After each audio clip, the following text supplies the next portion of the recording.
What's good, y'all? Welcome back to another episode. Um, Thank you for watching. If you're gonna watch it, really appreciate it. As you can see, my energy levels are down, but I'm still gonna record this shit. I'm still gonna talk. Now you know me. I ain't got nothing planned for this. I turn the camera on when I feel like I got the time, and I really don't got the time because I'm supposed to be going somewhere like in an hour, and you see, I'm not ready. But if you really do know me, then you know I wasn't gonna be ready on time anyway. So this week I didn't get much gym recording done. I probably show y'all some gym videos of me working out. I went to the gym like twice, 3 times this week. I was supposed to go right now, but I gotta be ready by 3:15 and it's 2:16 right now. And once again, if you know me, if I went to the gym for 30, came back, try to get ready in 30, it wasn't happening. So I'm gonna do some push-ups after this is over and then hop in the shower, get myself ready, get my outfit and everything ready. But yeah, this video, I just want to talk about staying accountable, There's a few things I want to touch on.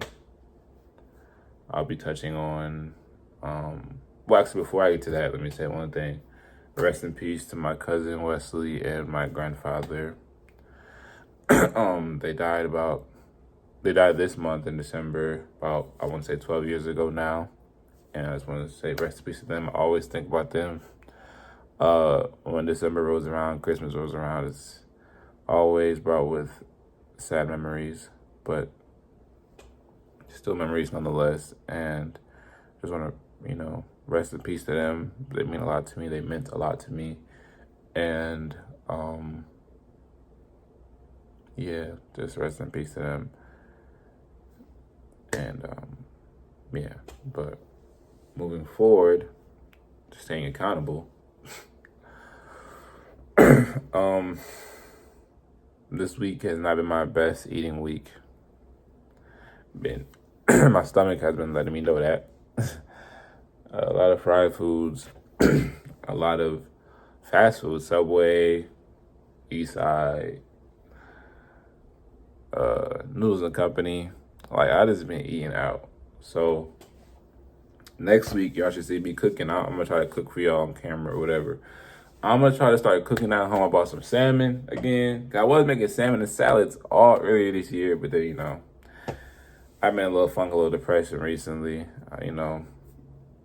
I fall in and out. Once again, if you know me, I fall in and out of my depressive episodes or whatever. So I just been eating, laying in bed, going to work, and working out when I can.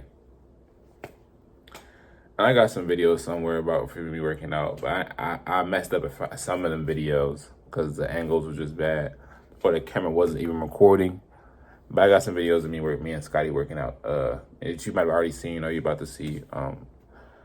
But yeah, next week I'm gonna try to cook salmon and maybe salad for y'all on camera, maybe. So y'all, I can make some salmon. Some of the girls already know I can make some salmon, but that's a different story. Another day, but so yeah, I'm gonna try to cook more at home because my pockets is hurting from all the food I've been ordering. My stomach is hurting from all the food I've been ordering. And once again, like when I mess my stomach up, like when I eat bad, what I try to do is, especially right now, is I try to combat that with super healthy eating. So now I'm eating blueberries and fasting and eating salads like these last 2 days, trying to clean my stomach out.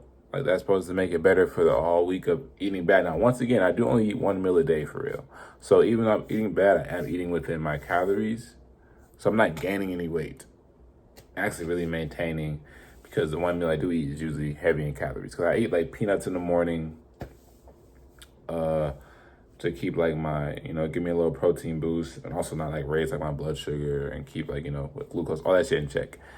And then, I was eating a lot of sweets at work. Now, I had a Snickers and Reese's addiction.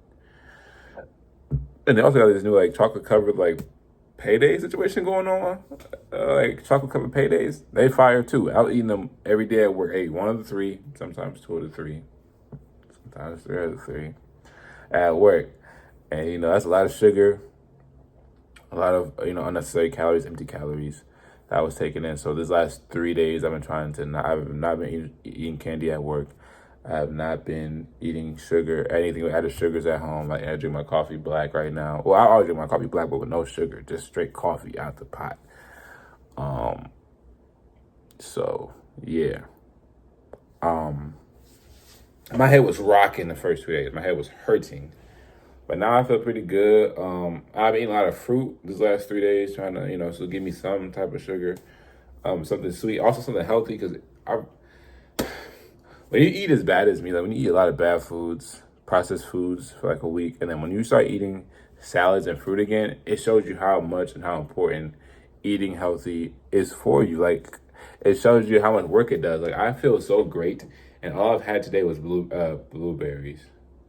Or the blackberries. I mean, I had blackberries last night for dinner / dessert, and I had blackberries this morning for breakfast, and I feel great. I just feel so amazing. So much better than if I would eat pancakes and eggs and French toast and bacon and sausage. Like, that would have made me feel so But just having a light layer of blackberries in my stomach, I feel great. I might eat a salad before I take the shower and go to a dinner party I'm supposed to be going to. But, you know, it's like a potluck situation, and I want to eat before I go. Let me say that. I'm going to eat a salad at home, so when I get there, if it ain't looking like it I want it to look, I'm not eating it. And my stomach messed up too, so y'all watch this video from there. Just know my stomach already hurt, all right? So if I don't eat your plate, if I don't eat your food, it's not personal. My stomach just hurt. You know what I'm saying? So if you ask the host, she know my stomach is fucked up. It's really fucked up. But so yeah. So accountability on my part is to take more. Is to change some of my eating habits, or change my eating habits a little better. Less eating out. I need to talk to my sister more about, you know, cheap meals to cook, and how to maneuver, because, you know, she lives on her own, and she still talks often about how, you know, she can cook on a budget and get some good meals out of it. So I need to reach out to her, because I be spending little on groceries, right? I spend as little as possible. Like, ask my roommates, they know. It's just I need to cook those groceries. Like, I got a whole bunch of ramen in the pantry. I got a lot of salmon and like in the freezer still. I just bought some more salmon, but I had like the old like Atlantic salmon. I don't know, in the freezer too that I can still cook. It's still good. Salads be going out too fast though. Like, I love salads, but the salad mix, if I don't eat it all in 1 day, 2 days, 3 days max, it's bad. I gotta throw it out. So like, what do? Like, I love salad-based meals, but the salad go bad so quick. I don't feel like cooking rice. I know rice is a good substitute for like salads. Like, if you want if you don't want a side salad or a salad base, like, you can make a rice and like throw whatever you want on top of that too. But I don't feel like cooking rice. Honestly, I'm about to say I don't know how to cook rice, but I do, but I don't. You know what I'm saying? Like, I do. You just throw it in the pot or whatever with the pan, like minute rice, whatever. But and I got brown rice it's not even minute rice. You really gotta cook that. I got some sweet potatoes over there too that I can cook. But like, I just want my mom to cook for me again. You know, this part of adulting is not fun. I want my mama to cook, my daddy to cook for me. Because cooking every day as an adult, going to work 8 hours a day, going to the gym for another 2 hours, that's 10 hours of my day. Taking a shower, you know me, I take a long ass shower, that's another hour. That is 11 hours gone, and I gotta spend the rest trying to relax and cook and talk to your. That's why I ain't got no partners right now. That's why I ain't got no ladies right now. I lost the last one I was talking to over some BS. So yeah, I'm completely single, not talking to anybody. And the reason why is 'cause I can't find the time in the day to talk to you. You know, I just see. I'm supposed to be talking about being accountable. This is why I need to write down what I'm doing. My ADHD just got me all over the place. But actually, it's still accountability. I'm taking accountability that I don't have the time for y'all. I'm trying to be more responsible as an adult. I'm trying to cook at home, clean up, eat, work out, get some good sleep. I'm trying to become a real adult. I'm still not one. I still maneuver like a child. I get 4 hours of sleep before work. I drag myself through the workday. I come home. I work out a little bit. I hop on the game. I take a shower. Then I order food. I love ordering food. Eat the food. Then if I'm still hungry, I might eat some popcorn or something. And then I stay up all night on my phone, playing a game or something. Still not the adult I want to be. And this week update, I'm 235. So I'm maintaining my weight throughout all the childish things I do. But if I want to be 225 by the end of the year, I need to adult up. All right, so that's the first part of my accountability thing. But the second part is I want to talk about how I've changed a lot in the last 2 years. Well, yeah, I've changed a lot every year, but this, especially for me now and me 2 years ago, I've changed a lot on how I think. I think completely differently now than I did 2 years ago.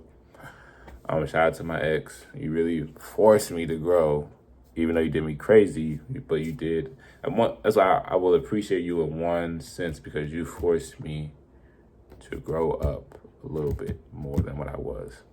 Like I'm childish now. I was super childish then. Staying in my mama's basement, getting drunk, getting high, not working, balling off unemployment, spending money out every night, seeing where the hoes is at with no house, no job, no car. I still ain't got a car. But I see my place, and I got a job. So, hey.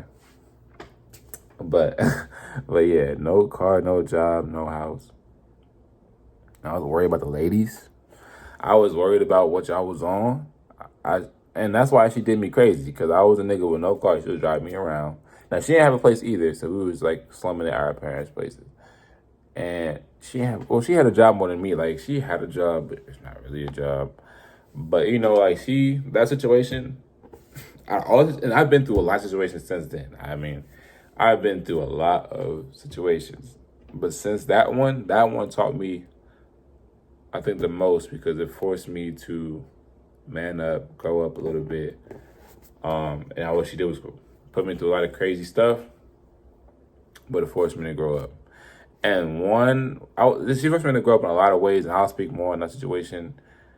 Not exactly this situation, but what it helped me do. Because it helped me a lot in a lot of ways, like how I look, how I dress, how I maneuver. She changed me to a whole different nigga.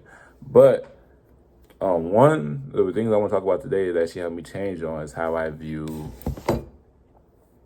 how I speak and how I view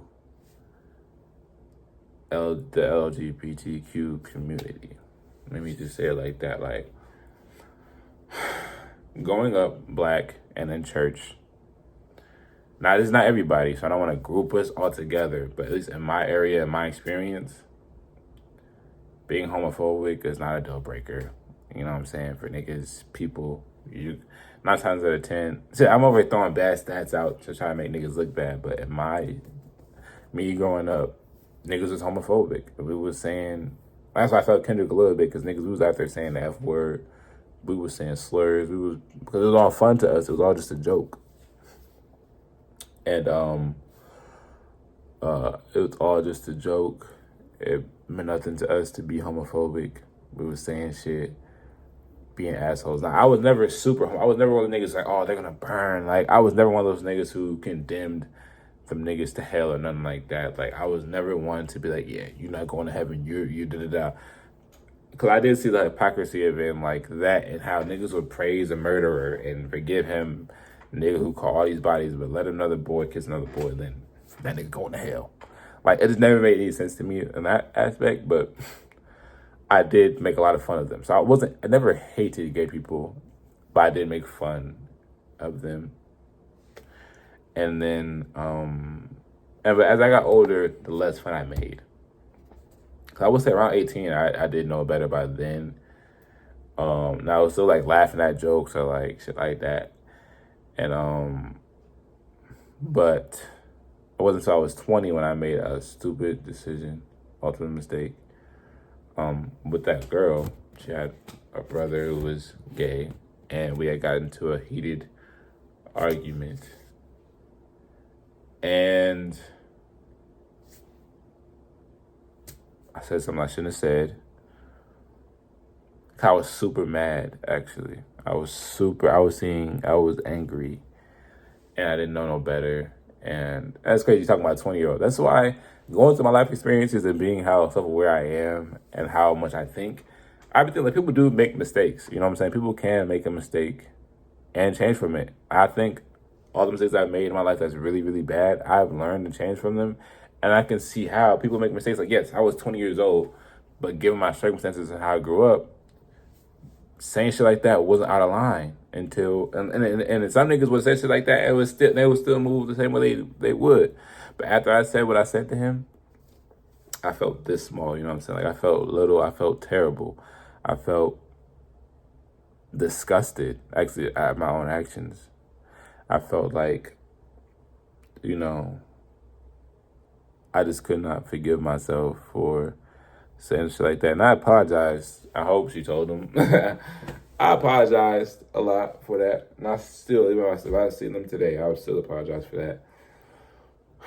Because what I said was terrible. And I felt terrible. And that's not who I am. And right then and there, I realized that I was being a follower to what was around me. Because that's not who I am. And right then and there, that as the weeks moved on, as I've made new experiences, met new people, I cut all that shit out. Now, yes, I'll still, if something's funny, I'ma laugh, right? But I look at shit differently now. I'm not finna use the F word.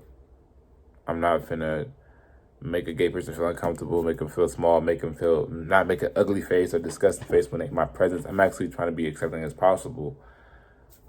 To anybody, trans, whatever sexuality and gender is, I mean, that's your business, not mine. I just need to be accepting of everything, because also I have nieces and nephews, you know what I'm saying? I got family, I got little, family around, and I don't want to put that energy into their life, like, especially when my nephew Stuffy was born, and me and my sister had tons of conversations about stuff like that, and I don't want to ever, because, let's say let's say my kids or my nephew or anybody ends up being a part of that community, I don't ever want them to feel uncomfortable around me. Like, I don't ever want to be the person that they don't feel safe around, you know what I'm saying? So, I'm over here getting a little tight, but, like, I just want to be somebody that moves with love and happiness and peace. And I don't want to ever make somebody feel that uncomfortable and afraid again over something I said or my actions. So no matter the race, gender, whatever, I don't ever want to make anybody uncomfortable like that. And I feel like as I've grown since then, 20 to now 22, I've met a lot of different people, a lot of new experiences. And I have a few gay friends, but it's not the same as, like, if I was white and say, I got a few black friends, I feel like that's different, even though they can say what they want to say.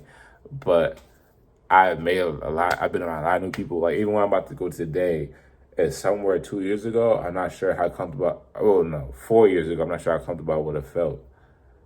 Because I'm going to be around a lot of people in different races and different communities.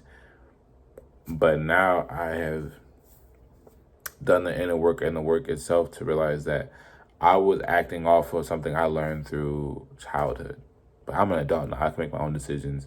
I can say what I want and feel how I want. And I don't want to be homophobic. Simple as that. I don't want to be an asshole. I don't want to be a dick. I don't want to be a terrible person. You know what I'm saying? Like, I know everybody has something bad about them. But I don't want that to be my bad. You know what I'm saying? I don't ever want to make a woman, a man, I don't want to make anybody uncomfortable. I don't want that to be my bad. you know, and I made that decision. I don't want that to be it. I'm taking accountability for my actions as far as, yes, I did fuck up. Yes, I did say something rude. And nobody asked me to tell this story, but I just want to tell it to people out there. So if you hear this, if you hear this, you know, you can learn from the mistakes from your past, and they do not define you. And you can change for the better. And don't let them put you in a box. You know, you can grow from what you've done. It is possible. And yeah, it's possible. It can be done. And the reason why it makes me so upset right now is because, like, I was being a hypocrite in that moment. Like, there's some people in my life growing up that said a lot of things about me that I did not like. And also, as a black man who isn't the most masculine and can be partially feminine at times, I've been called every type of gay slur you can. I'm not even gay. I'm a straight black man. But they put me in a box, and they keep putting me in a box even at this age. So now that I feel them, it's like, damn, nigga, I can't live, nigga. I can't, you know, I usually have my dangling earring in. I'm about to put it in before I leave. Dangling cross earring, my hoop earrings, you know what I'm saying? I can't live. I got the skinny jeans on, but they ain't that skinny. You know what I'm saying? But also just how I'm not hyper masculine, you know what I'm saying? I'm not super masculine. And even black women, they try to like challenge that, but don't do that. I'm just not hyper masculine, or I'm not the type of masculinity that you seek.